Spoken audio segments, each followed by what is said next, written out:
You're listening to the Meet the Farmers podcast with me, your host, Ben Eagle. Please remember to subscribe to the show wherever you are listening.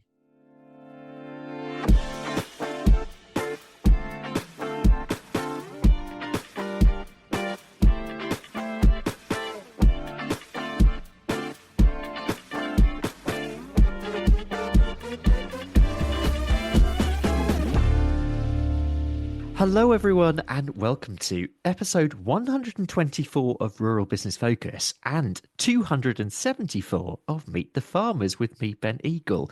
We are approaching the end of the year. What a year it's been. And this will be the final episode of Rural Business Focus for the year. However, we'll be wrapping up Meet the Farmers, if you're listening on that, with our traditional Big Farming Quiz of the Year, which will be coming out next week on Monday, the 23rd. So look out for that one. Today, however, we're going to be looking back on the year with my guest, Chris Manley. And we'll also be talking about the role of global events, gatherings and forums, and really whether they impact our lives and businesses on a local scale. So we're going to be looking at the big and the small, the global and the local. Chris is the founder and director of Traction Limited, which is a management consultancy specializing in agriculture, sustainability, and the wider value chain. His family also farm sheep and beef in Devon, and he's hands-on there as well. And you may remember him, regular listeners, way back with the Walk With Me episode that we recorded together a couple of years ago now. Just go back and I think that's episode, I've got it here. It's episode 30. So if you want to go back to listen to that one, I really enjoyed making that with Chris, even though it was using his microphones rather than mine. But long story short. So for today, Chris recently attended the FAO World Food Forum, which is partly why I asked him on today. It was also the UN Committee on World Food Security. It was a meeting taking place in Rome. So I'm going to ask him about his experiences at those events and what he learnt as a result of going. And we're going to discuss the relevance of these kinds of forums in terms of the why. What impact do these have for farmers on the ground? And ultimately, should rural businesses care about what is discussed and agreed at these kinds of events? And we're then going to take a stopgap to review the year in general and the state of agriculture and rural businesses today. So not a lot to get through today. Chris, welcome back to the podcast. It's great to have you on. Oh, hello, Ben. Absolute pleasure to be here. And what a responsibility we have in reviewing the year. I've put on my Christmas jumper especially. So season's greeting to you and to all of the listeners. But, for me, there's nothing better than a good podcast to have a bit of a deep dive into some activity. And I think in this instance, we've got plenty to get through. Yeah, we definitely do. Just briefly, because you have a new hat on since we last spoke, or certainly spoke with the listeners. Tell us a little bit about your new business, Traction Limited.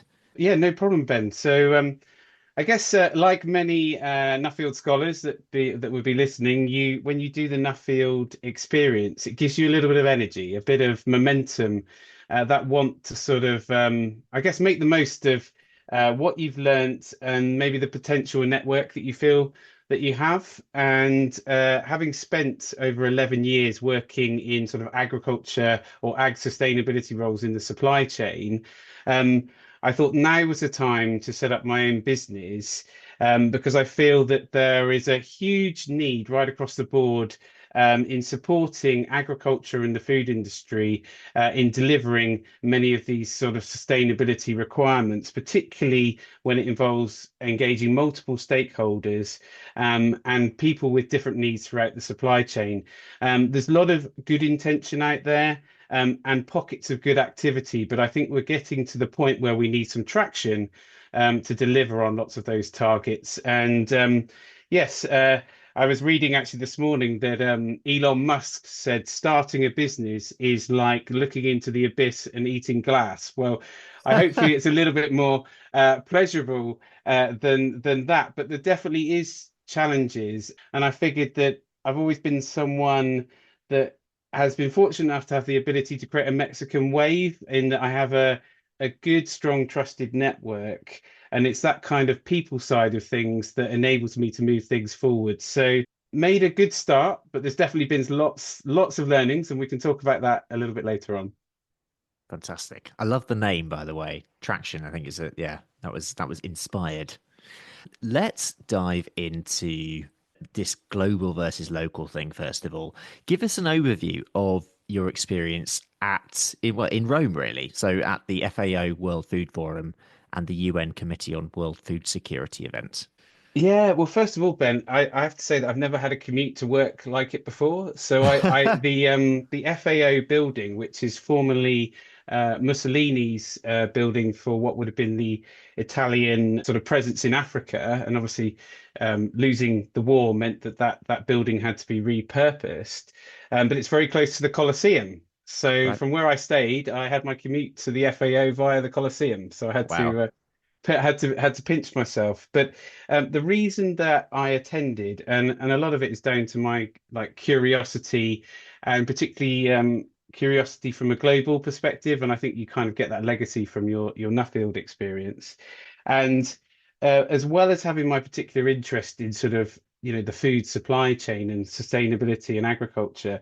Ever since that I spent time in Africa, I've become very interested in agriculture investments.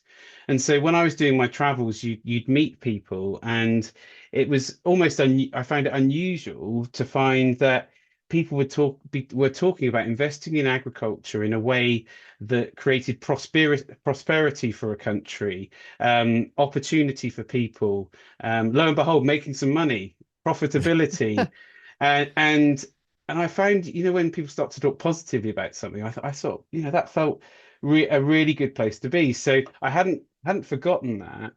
And I was thinking to myself, well, how do I get more involved in agricultural investments? I'm not from a finance background, but maybe some of my skills that I've learned to date could be transferable. And so I spoke to some people within the Nuffield network, and I said, how on earth do I get into this arena? How do I speak to the people that know what's happening, learn about the opportunities? And one of my contacts said, oh, you should go to the World Food Forum because they have three pillars to the Food Forum. So it's an annual event. I'd argue a sort of festival, a celebration of agriculture and food, but the idea is that it brings up key important topics. And the three strands are global youth action, science and innovation, and then hand in hand investments. And so that was the particular bit reason that I looked to go.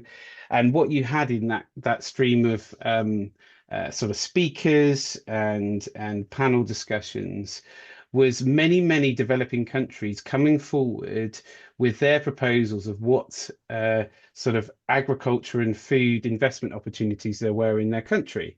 So there was lots of them in different rooms, but I tried to get a broad experience. So largely it was sort of Africa, Asia, South America, and you would get sort of member states and representatives that would come and do a sort of 10-minute sort of talk. And then there would be other ones, there'd be like a kind of livestock theme, a crop theme. There would be people looking for investment maybe in the value chain, which was, because it's one thing producing the crops, but then you've also got to get it to market. You've got to have the ultimately keep it cool, keep it safe, and also get it to your destination on time. And so I was there vigorously writing notes and meeting people. And so that's why I was there. And it also a key point to make here is that even though there is a huge amount of good work and money raised from a charitable aspect to support some of these developing nations, there was quite an underlying thread of actually, I think we need to treat some of these nations with a little bit more maturity now, in that actually it's not about donations, it's about thinking, well, how do we create a win-win scenario where you invest? Which then actually benefits their local economy. And we're very used to thinking that those kind of nations are producing to export to developed nations like our own. But you're starting to see a rise in, for example, the middle class in some of these countries. So they're thinking about, well, actually, maybe I can produce more for our own, or at least the countries around them. And so that's why I was there. But then I discovered so much more because it's largely a political and diplomatic event. Thank you for that. I mean, let's just dig in a little bit more. I'm really interested in almost the people themselves who are in the room. So their backgrounds as individuals, their reasons generally for being there.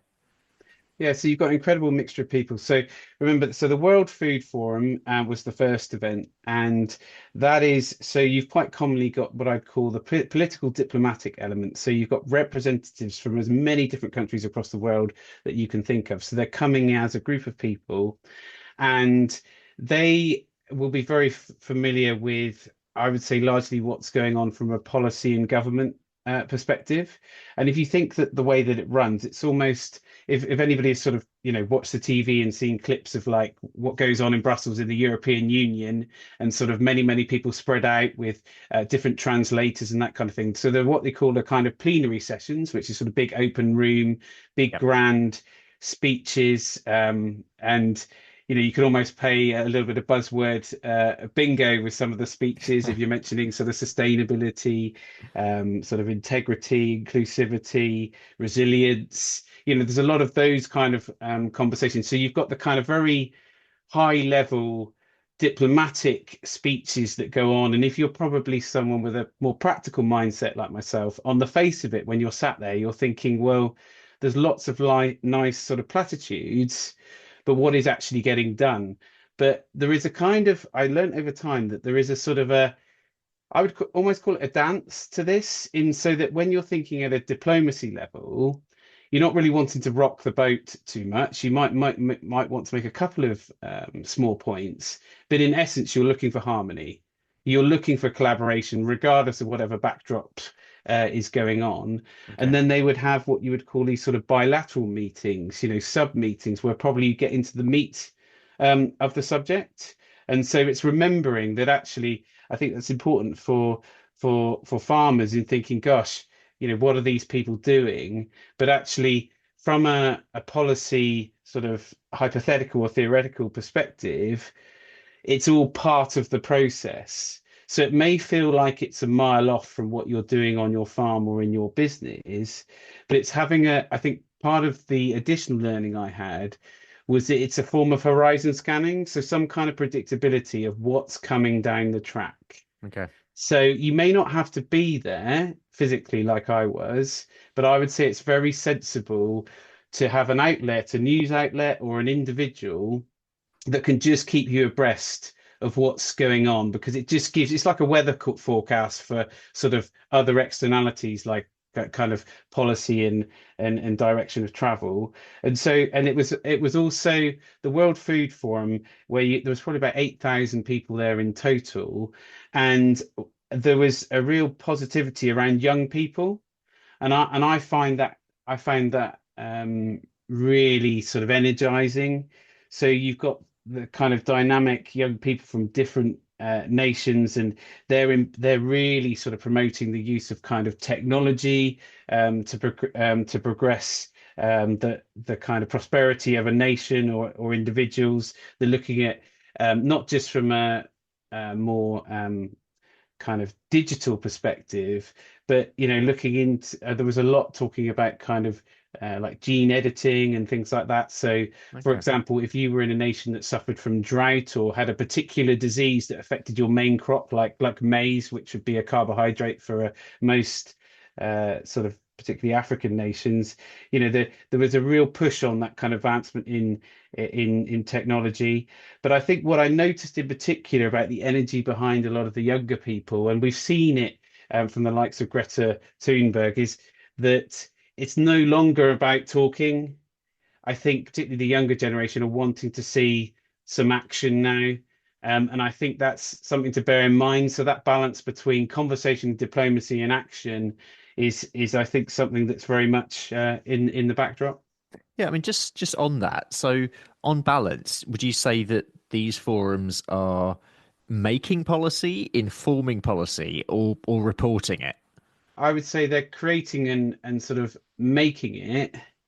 What is I think they're in a transition stage where particularly the obvious one for the World Food Forum is the fact that it's run by the FAO, the Food and Agriculture Organization, the absolute heartbeat of what they know and what they do and their purpose is around the 17 Sustainable Development Goals, which are the backdrop for most businesses now. And, maybe not at all 17 fit every single business, but but there are definitely some core ones. And the ones that they're focusing on at the moment is the number two, which is the only one I can really remember, but zero hunger, because underneath it's talking about sustainable agriculture.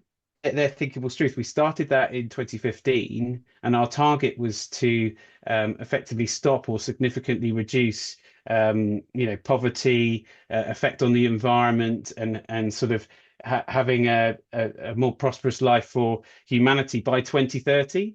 And we're just about to turn to 2025.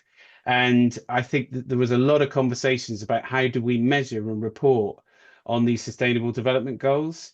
And so it wasn't particularly clear on exactly how that's going to be done.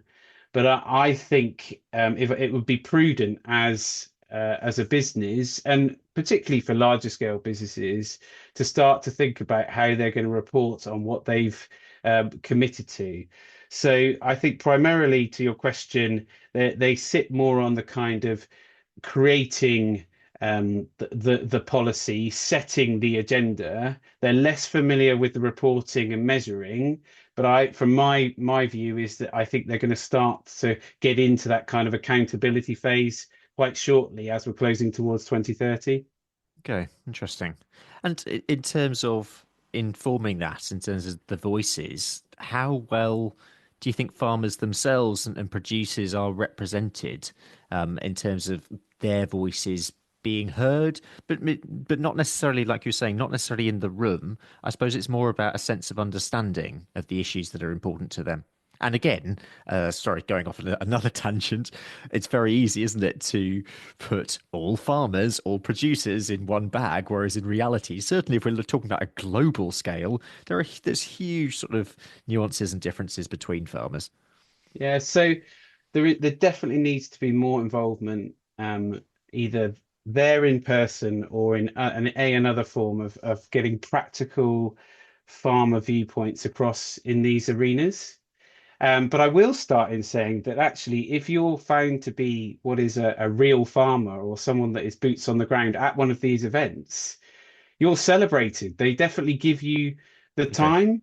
I wouldn't want to be unfair in saying that they're not aware of the issues, because there's so many different departments, particularly in the FAO. They will have an awareness, but like you said at the beginning, it's such a broad scope of different countries that are in different situations, with different crops grown, different supply chains. It's incredibly variable. Something that stuck out to me that was a surprise, in some respects, was they're still obviously hugely focused on those developing countries that are seen to be in, I guess, poverty or real kind of desperate situations, and also very smallholder subsistence farmers, which I think is important. But I think the realization for me is that the kind of average farm here in the UK doesn't fall into that same bracket for them. So Yeah. I think that's something we need to be really aware of, because the mechanism that I was present in, like the reason I could go to this event, was something called the private sector mechanism. So it was organized by an entity called Emerging Ag.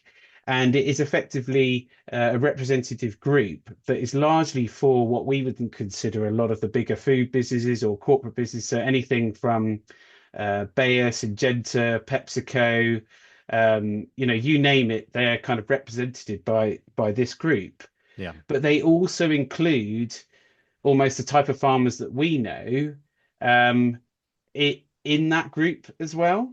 Okay. So Right. I don't know exactly what that means, but I think that is something we need to be aware of when they're setting this um, policy at such a high level that eventually, over 1, 2+ years, will start to trickle down. If they're seeing that the subsistence farmer is the only one that needs to be considered that's in a challenging position, when we know full well, particularly this last year, farming is a great industry, but we're experiencing more volatility and externalities than we've ever experienced. So I can't give like a sort of definitive solution to that, but it was a really important point to note. So I mean, for me, it was great because I naturally cross several different parts. You know, I'm used to being the farmer Yeah. that, or the person that works in the supply chain or with a retailer.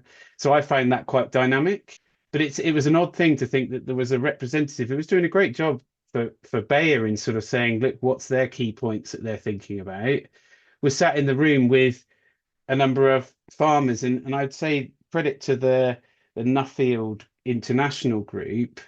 I think they hit the kind of optimum in that a lot of the Nuffield farmers from all over the world that were present there could have a sense for practical agriculture, but also could cut it at that kind of political diplomatic level. So I think there's Indeed. definitely a lot more that the Nuffield group could offer. And I would say outside of Nuffield and closer to here, there was Paul Temple was there representing the Global Farmer Network, which is another one I think farmers could maybe get involved in. And I know the NFU have got a lot on their plate at the moment, but I think there's key it's making sure that there is some key people in the arena. It doesn't have to be everyone, but I think it's important because I think there's got a lot of potential influence out there.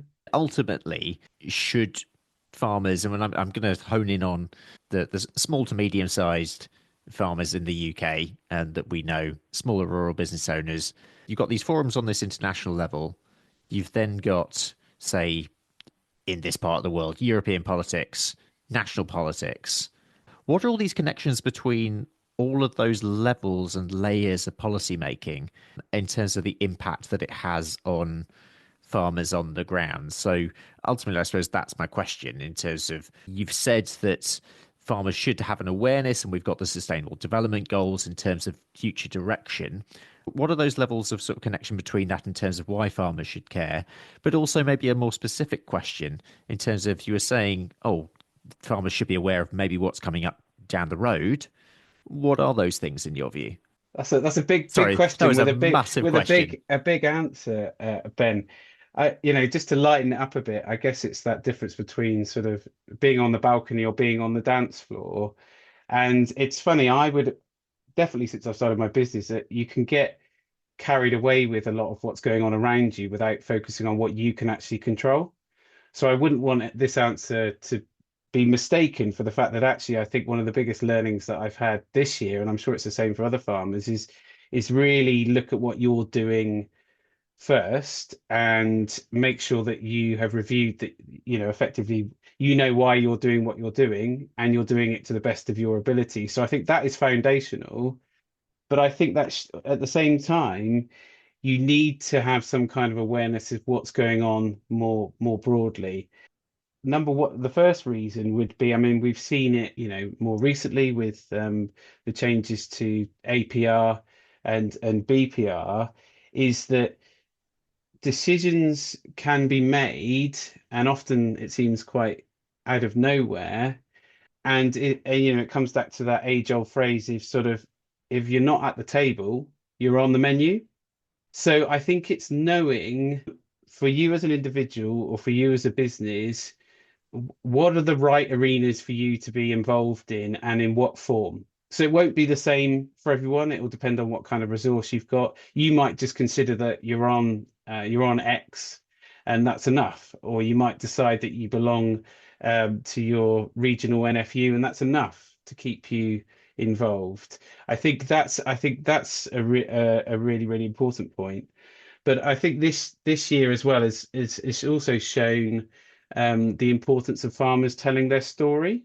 That I think that's something that's developed. I mean, we've clearly got some great people that put the message out there on social media. I think there's been a number of years where we've kind of let others tell the story.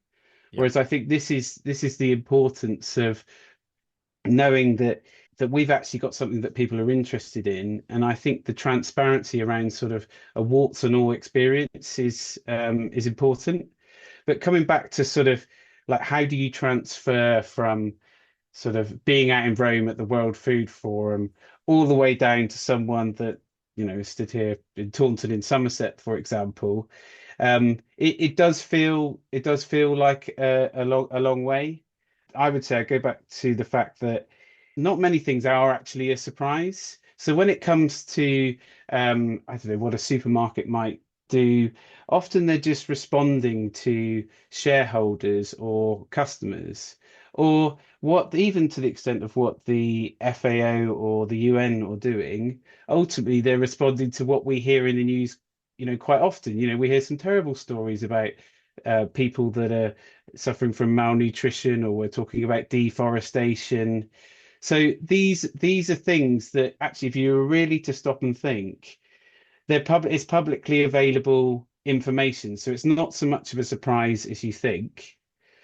So then I would say it's making sure that you think about, well, actually, what is the thing that affects my business? So, is it going to be like the what are the key inputs to my farm? So we've already seen a couple of years ago how the Ukraine Russia affected the cost of production for Yeah. farmers. So that is an example of something that was at the macro Yeah, level for sure. that trickled all the way down. So it's compartmentalizing even just like 1 or 2% of your time to occasionally find out about these things, because you get a little bit more of an idea of where things are going.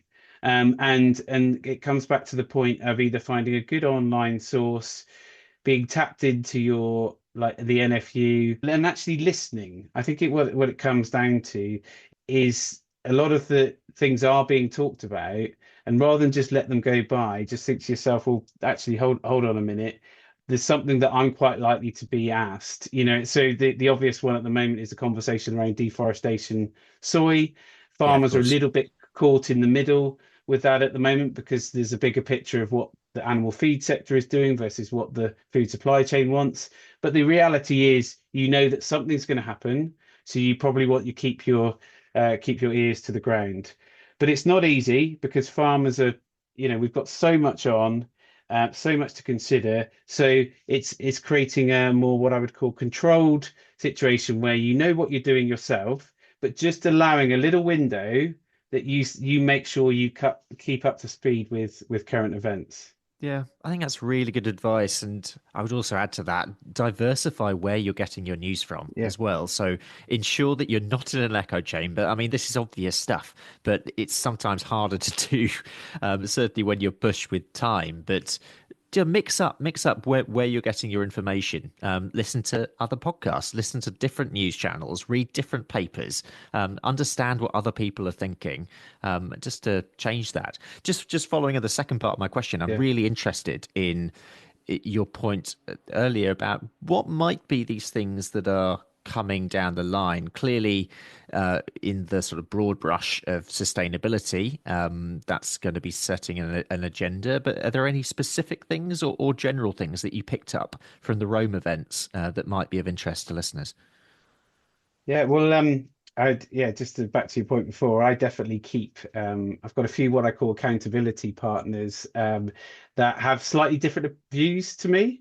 Yeah. And I think it is important one thing I discovered this year was we're not watching the same media. So I think that's something to be aware of. So that was a very good point.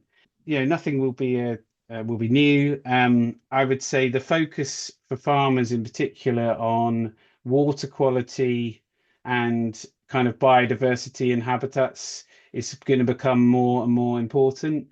So that the clean water was something that was huge out in Rome, and that topic's been talked about for many years elsewhere in the world. But I know from my experience that is something that a lot of pressure is coming on from various groups, and there's some great work being done by RAP, which is a commitment that the Coulthard commitment that the a lot of the food industry in particular is signing up to.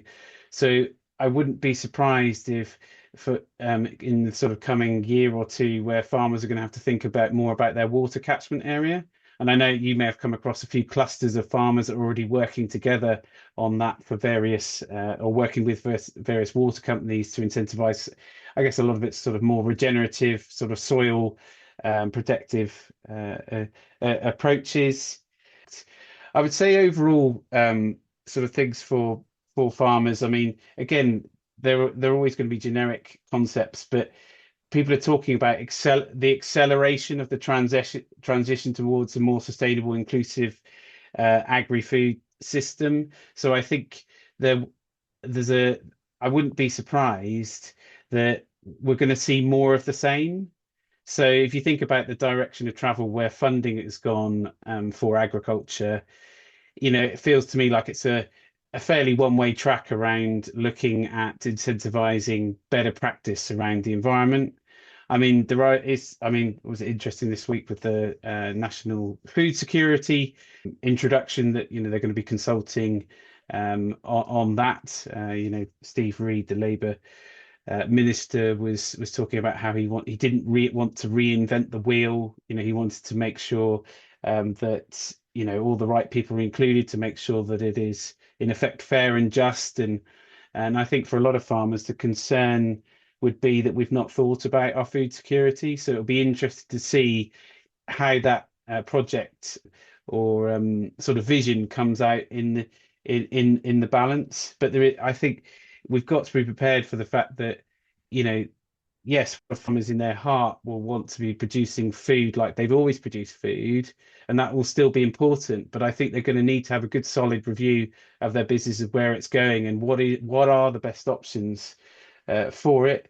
There was a big push on using technology at the World Food Forum, as I mentioned. The benefits or not. I guess the jury's out on AI, and where possible, using various genetic developments, particularly around, for crops. And then, but what I would say is that, I don't want to fluff it up too much in the fact that there is definitely a gap between some of this high level conversation and its actual practical implementation. So I wouldn't want to come across like I'm someone that's very much thinking that it's working well, but I do think they're quite open to more farmers getting involved or more Yeah. farmer representation. That is evident, and so I think those that can have some time to get involved in this, or at least support the organisations that do, I would definitely encourage them to do so. Yeah, and ultimately, we were having this conversation actually in the last bonus episode on Rural Business Focus, Mhm, and over on the Farmgate podcast. The way that you shape narratives, so the stories you tell. If you're in mhm, the room, going back to an earlier point of yours, mhm. if you're in the room, then you have an opportunity to put your voice forward and to help shape these conversations. Because ultimately, it is all of this that then leads towards shifting sentiments, shift in ways people think, priorities, and the way that things go in the longer term. Because this is largely what I'm reading from you as well. This is what it's partly about. It's about that long term vision. It's these conversations that are having on this global level, really, that set the agenda for years ahead. Yeah, yeah, it is, and they're actually looking for practical examples of things that are going well. So, it's a fine line between expressing what the current issues are at the moment, and sort of making sure that agriculture is seen as a desirable place to be, and that to highlight the great work we're doing. And you know, and many times, and particularly at the moment, it's important to sort of raise that flag or that flare about the challenges that we're having. But we should not be afraid of, one, like you say, telling the story, but giving some real tangible examples of good work that is going on. So in a session that I was lucky enough to speak in, and it was actually a next generation or youth in action, and I thought, well, I thought I'd sort of spent all my youth. I thought of now turning 40 this year. I think I did well to get onto that panel.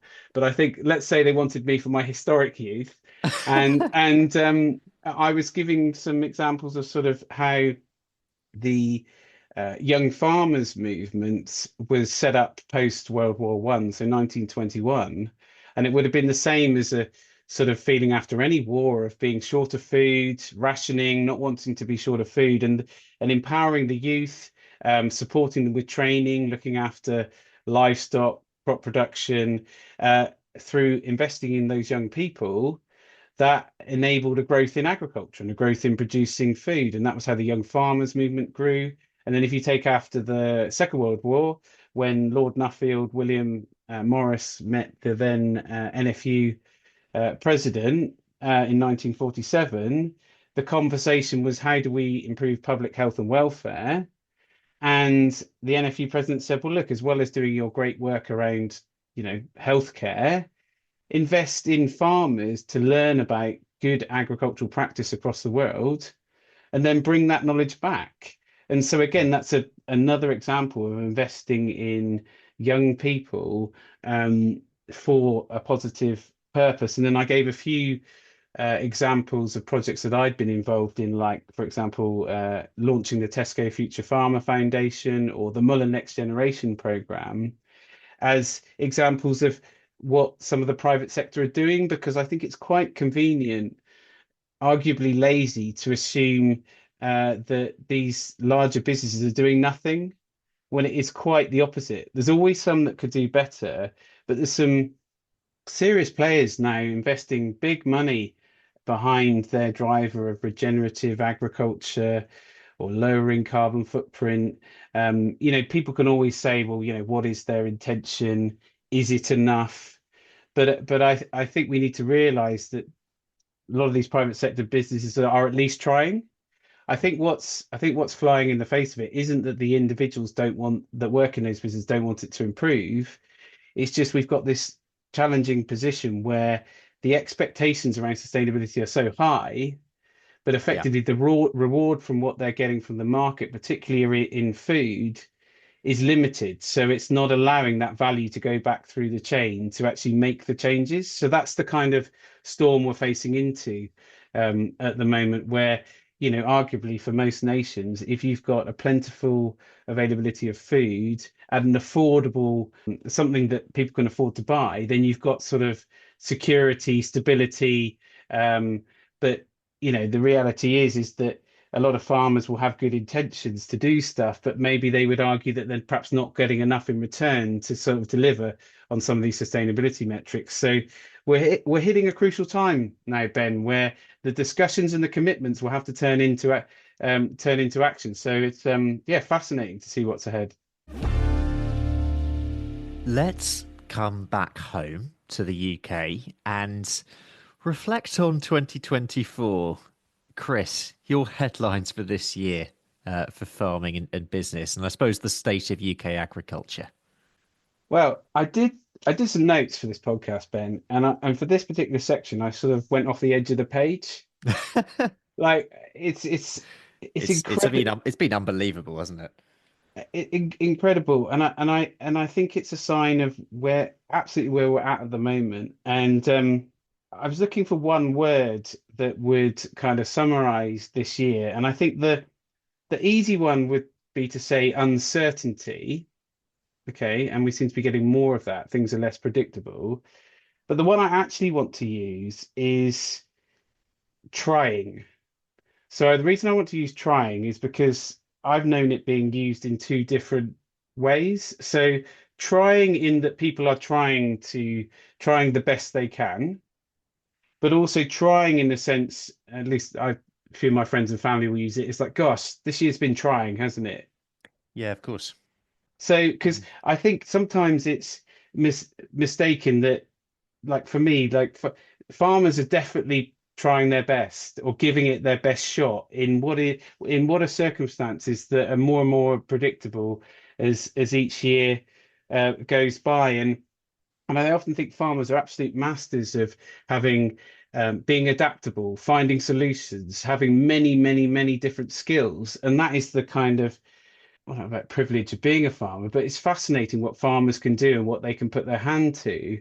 But we're getting to that point where their farmers are getting to their sort of limit of what they can kind of cope with. And I think a lot of there's been many discussions around the kind of APR BPR thing. But for me, one of the signals is that it's kind of the sort of straw that broke the camel's back a little bit for a lot of people. So yes, the specific is difficult. That specific topic is really hard, and particularly the way in which it looks to be laid out. But I think what it comes down to is, I think for a lot of farmers is, do they feel valued? Hmm. Down at a real deep personal level, do they feel valued for what they're doing? And many will identify themselves as someone that enjoys and takes pride in producing food. They also take pride in producing food in a way that is sustainable and for the best for the environment, to try and get that balance.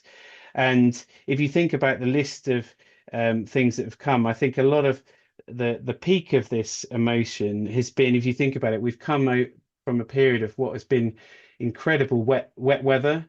Absolutely. And you think about it, that sort of first half of 2024, you're lucky if you were getting 1 or 2 days dry weather, prepare, between the sort of rain. And you think on our farm, and it'd be the same for many others with, particularly with sheep, is that there was a kind of month's delay in kind of lambs coming forward. So if you think they had a tough start at the start of the year, and then actually that affected the finished lambs. And then you think about it, the less winter crops planted the previous autumn, and then the knock-on effect for sort of harvest yields.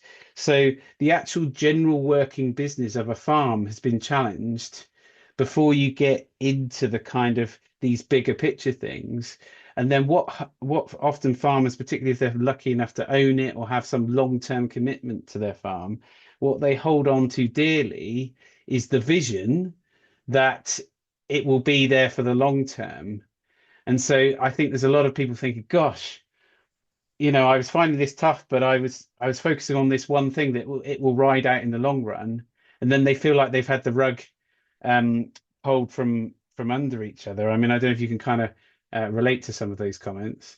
Yeah, I think that's well summed up. And I mean, I was having this conversation with someone else the other day on that actually, if you look at, which you clearly do with a farming business, you look at it on a multi-year basis, and actually, it's not just 2024, is it at all?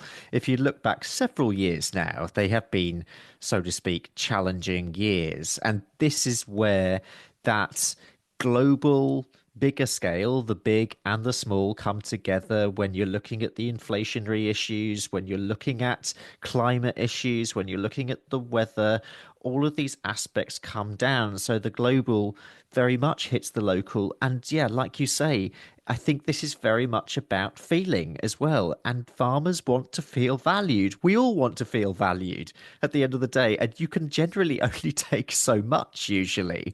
And so I think this is why this sense of feeling, especially, yeah, bringing in a British context, APR and BPR, the changes in the budget coming into that as well. I mean, certainly Steve Reed has a job on his hands in January, I would say, at Oxford.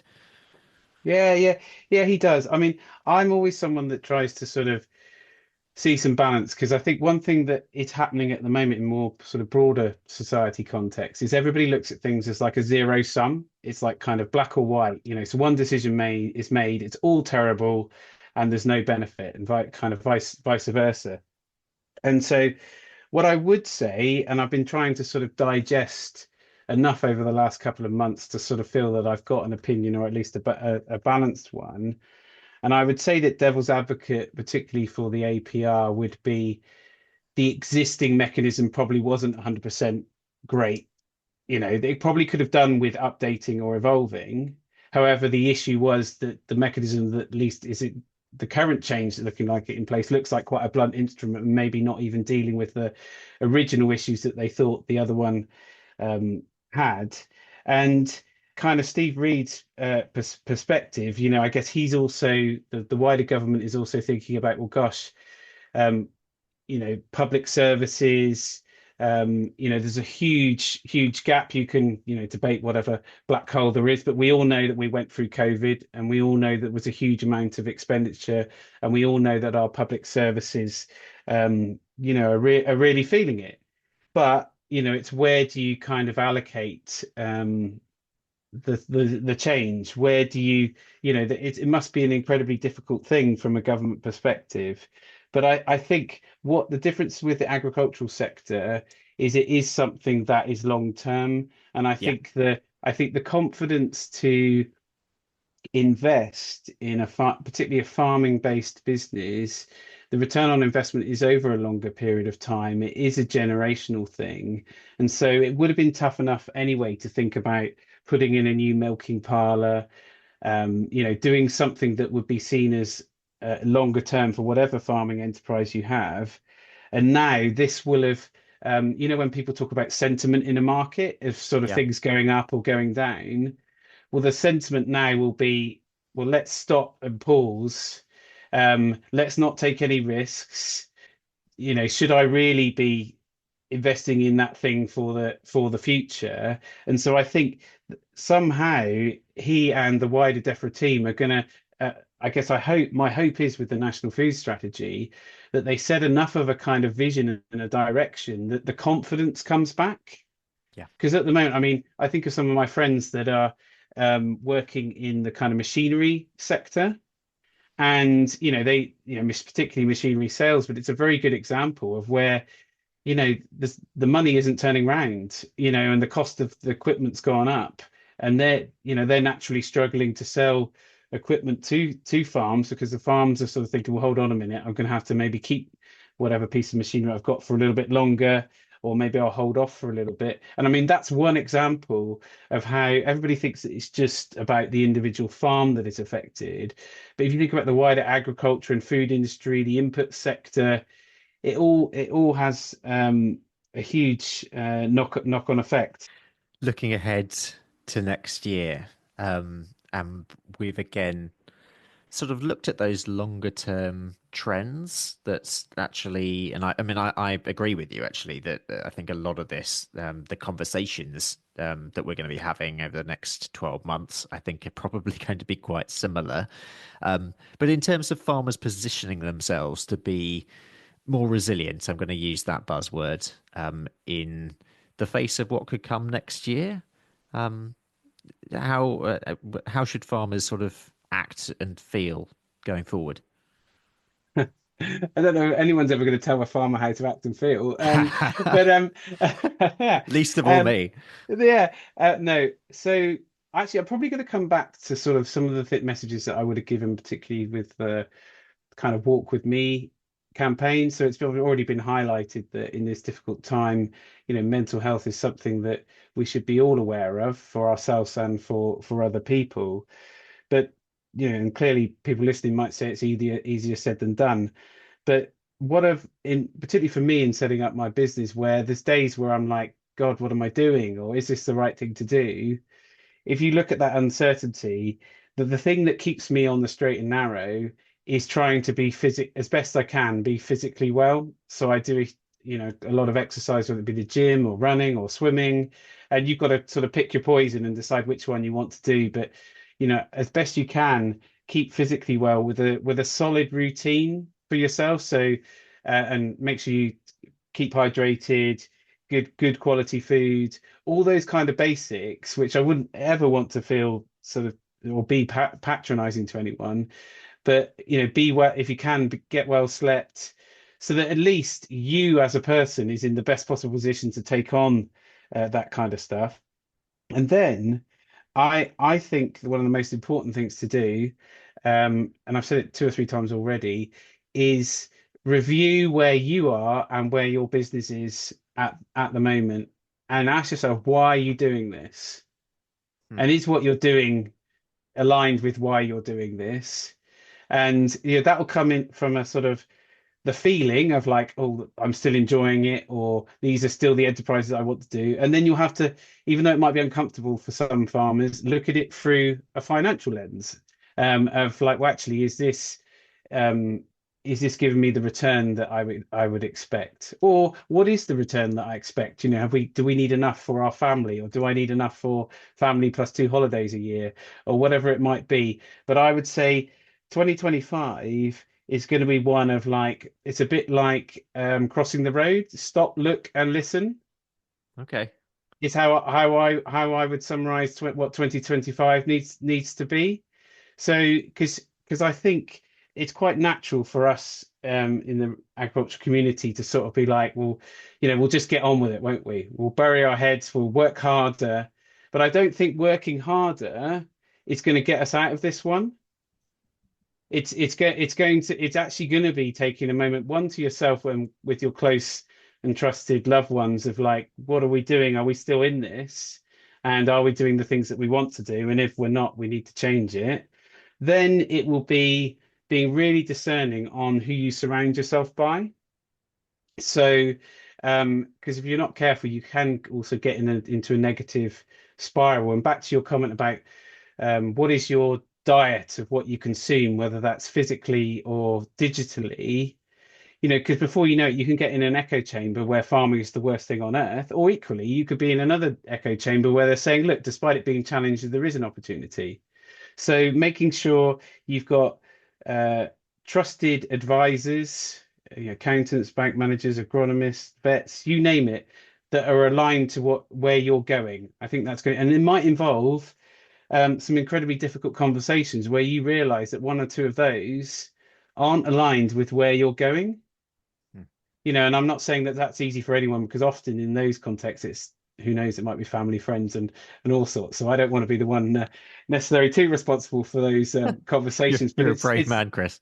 well, but it is the reality. And then It is. online, um, every now and again, it's a bit like on YouTube, sort of like deleting your sort of history of what you've watched, because like I think I'm hoping that there'll be an update in algorithms for social media and things like that. And I don't know whether it will ever happen, because what happens, it's like it ends up being a situation where the algorithm is like sort of feeding red meat to the lions. So you look at one thing and then it just gives you a cascade of the same things. When actually what you could do with is a sort of, well, yes, I'm largely into these particular podcasts or these particular topics, but you almost want um, a sort of chaser or a side dish of something that challenges your thinking, that's different from what you listen to every day. So if you happen to like, for me, for example, I would,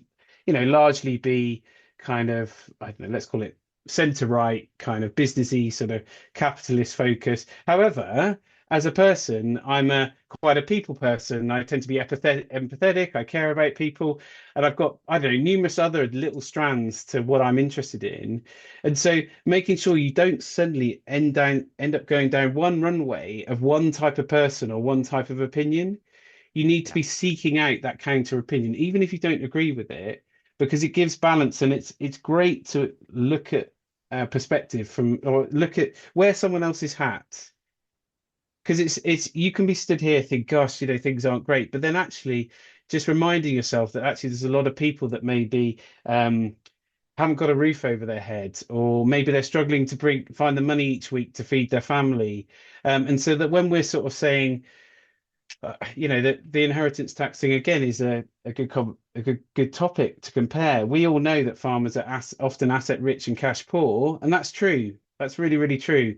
But at the same time, trying to get that message over to someone that hasn't got enough money to feed their family or hasn't got a roof over their head, completely. it doesn't wash, does it? So we've really got to think about um, the way in which we communicate our stories, so that they resonate with people. That's for sure. Brilliant. We always have on Rural Business Focus podcast for regular listeners of that. We have calls to action, and I think you've given some great ones there. Not least, I mean, I really like that stop, look, and listen sort of format.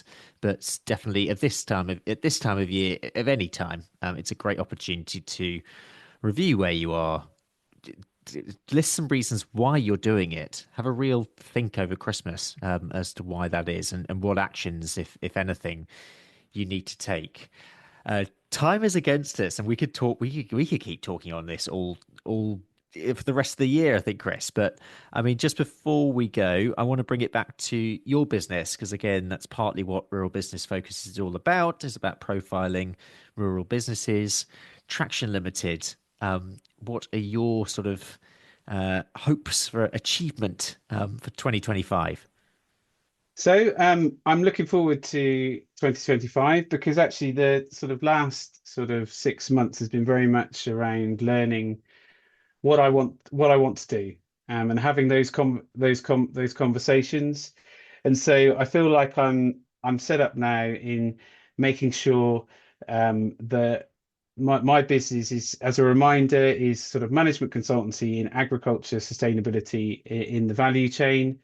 So I'm absolutely the person to support and sort of accelerate sustainability plans. So those businesses that have already maybe got a plan but feel that they need to move it forward, create momentum, and action it towards meeting their targets. Or for those that maybe haven't had to deal with that requirement, but suddenly are finding their customers or various stakeholders are asking for more, and they want to feel that they've got a plan that they can communicate. I can help with that.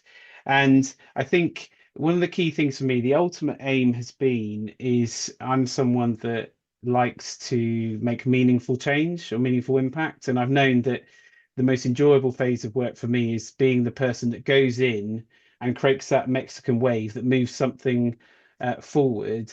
And if I'm thinking long term, I'm trying to have the flexibility so that as I have potentially have more responsibility on our home farm, I'm still able to do other projects that are both rewarding in the sense that they give me purpose, but also rewarding financially. So I'd really, welcome anybody who'd like to have a conversation with me next year about that. I'm, looking to work with businesses that, want to move forward, have got that sense of purpose, and at the same time, one of my biggest learnings is that um, it's important to listen to understand what actually people really want and what you then assume what they want. Good words. And I mean, LinkedIn, the best place to contact you? How's the best place to Yes, reach out? yeah. So LinkedIn, I am in the process of trying to work out a website and all other suitable marketing materials. But for Yeah. anybody that knows that starting up a business, it all takes time, and Oh, I'd like yes. to congratulate yourself, Ben, with the sort of rural sort of pod media because it's a sign. I feel like you're not that it's a race because it isn't, but I can look at what you're doing and you're like you put out your recent sort of document on sort of how to create a podcast and what to consider. And that's where I feel like I'd like to be in, I don't know, 6 or 12 months time where I've got that kind of quality material coming out. Oh, that's very, very kind of you, Chris. But I mean, I'm completely with you that it is certainly, I mean, any startup. I think we alluded to that near the beginning of this as well. It is tough. I'm not sure whether I'm quite going to go as far as Musk and saying it's like eating glass, but it is tough. But it's so rewarding as well. And I mean, from my point of view, with RuralPod Media as well, and all the listeners to these podcasts as well, I find myself so fortunate to be just working with some incredible people as well. And it gives me, it always is why whenever I hear negativity about the farming sector or the rural sector generally, because rather like you, I'm fortunate enough to speak with a wide variety of different people, different businesses across the sector. I'm full of hope and optimism because ultimately it's about the people, and we have some incredible people and some incredible working relationships within this sector. Yeah, we do, Ben. Like you look at example of our relationship, and I feel, thank you for inviting me back on the podcast. But Oh, pleasure. one thing you do discover is that, particularly actually one of the things in doing something yourself, there is a degree of isolation for it when Oh, doing yes. that. So you need to make sure that you are actively going out and creating that connection and that engagement. And and I think it's something that's almost unsaid, but everybody is thinking the same. So you've got to make sure that you surround yourself by sort of people in a similar position. And actually, one of my close friends, we do it for each other actually, because he's just taken a sabbatical from teaching. But anytime we have a bit of a sort of like when things haven't worked out, the first phrase we say is keep going. Yeah. Because the truth is, providing you're not going too wild, if your North Star, if you're still heading in the direction of your North Star and you're taking sort of logical steps, it's just you're going to get there eventually. And the, that whole sort of thing of, even if you get rejection, like if you, it's not about, you're not losing. It's sort of, if you don't win, you're affected. Everything is a learning phase. And Mm. often, I've learned as well that, I spoken to so many great people that have given me their time, and I think often a lot of it is timing. So, they might think that, maybe you've got something that they could that you could help them with, but maybe it's not at the moment. And as long as I Yeah. thoroughly believe in the sort of creating good, solid relationships, and even if you weren't for them, or the type of your offer wasn't quite right for them, providing you've done it in a good way, they'll be speaking to someone else that says, "Oh, well, I'm looking this for this particular thing. I need some help with my sustainability strategy that connects me better with farmers." Well, then they might refer them to me, even though Yeah. they weren't the ones that needed me in the first place. Yeah, I couldn't agree more. It's yeah, building those relationships is absolutely fundamental. I find now it's important to choose the events that you go to. There are many, many great events out there, but actually be really discerning in which events that you attend, whether that's relevant to your business or your sector, but also the mood of that event and that group of people. So, I mean, a good example being Groundswell. So you might think, gosh, I'm not that into regen, or gosh, that feels a bit intimidating. I don't think I'm quite farmed yet. But what I do find going there is it's a breath of fresh air. Mm. So even if you're not looking into the detail of how you're looking after your soil, the mindset of people and the positivity is energizing in itself. And so that's one very good example. And I'm not on commission for them, or the other one I'm about to mention is The checks in the post from the cut from the cherries, I'm sure. and cultivate as well. So, I happen to be Yeah, very of friendly with course. Andy Venables and the Hills Green lot. But the reason that I pick out those two is that they're ones that they come from the right sort of, I'd say, core values set, but they're looking to push the boundaries a little bit, and I think people are after that, and one more generally for like HDB, and I know they're trying to move forward. I know the Agri Leader event's coming up on the 28th to 29th of January.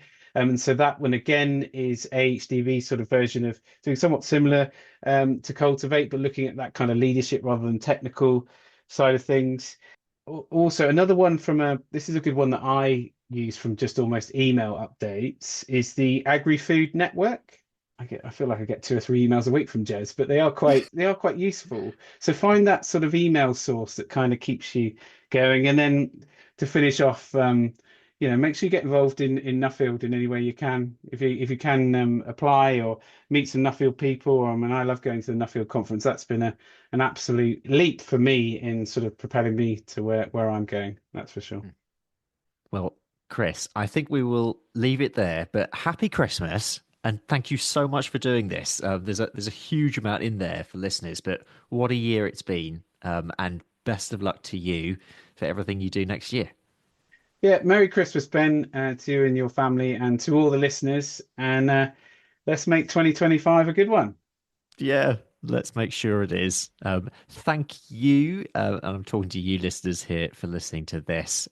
It goes without saying, if you found today's episode helpful in any way, please share it with a friend or a colleague. You can get in touch with me as well on Instagram at Rural Business Focus, or drop me an email to ben at ruralpodmedia.co.uk. So if you're listening on Rural Business Focus, I want to wish you a very Merry Christmas and a Happy New Year when it comes. That's it on this particular podcast for the year. We'll be back in January with some new episodes. So see you then. If you're listening on Meet the Farmers, however, once again, we'll have one more episode for you this year. Tune in to the big farming quiz of the year, available to stream from Monday, the 23rd of December. I'll be joined by Will Evans, Flavian Abiro, Peter Green, and Millie Fife for that. I hope you can join me on Meet the Farmers for that. But until then, I will leave you in the way that I leave you every episode on Rural Business Focus. Try to do one thing this week that helps you progress and one thing that helps someone else. Keep focused, and I'll see you next year. Meet the Farmers is brought to you by RuralPod Media, the only podcast production agency to specialise in the rural sector. We're on a mission to make rural stories mainstream and help businesses, organisations, and communities like you tell your story through podcasting. Podcasting is a fantastic way of connecting with your audience, whoever that might be, getting your message out there and networking with leaders in your niche. RuralPod Media can help you by launching your new podcast or helping you with the technical side. We also provide podcast training and an audit service if you already have a podcast. You're not sure where to take it to next. For more information or to book a call, visit ruralpodmedia.co.uk. That's ruralpodmedia.co.uk.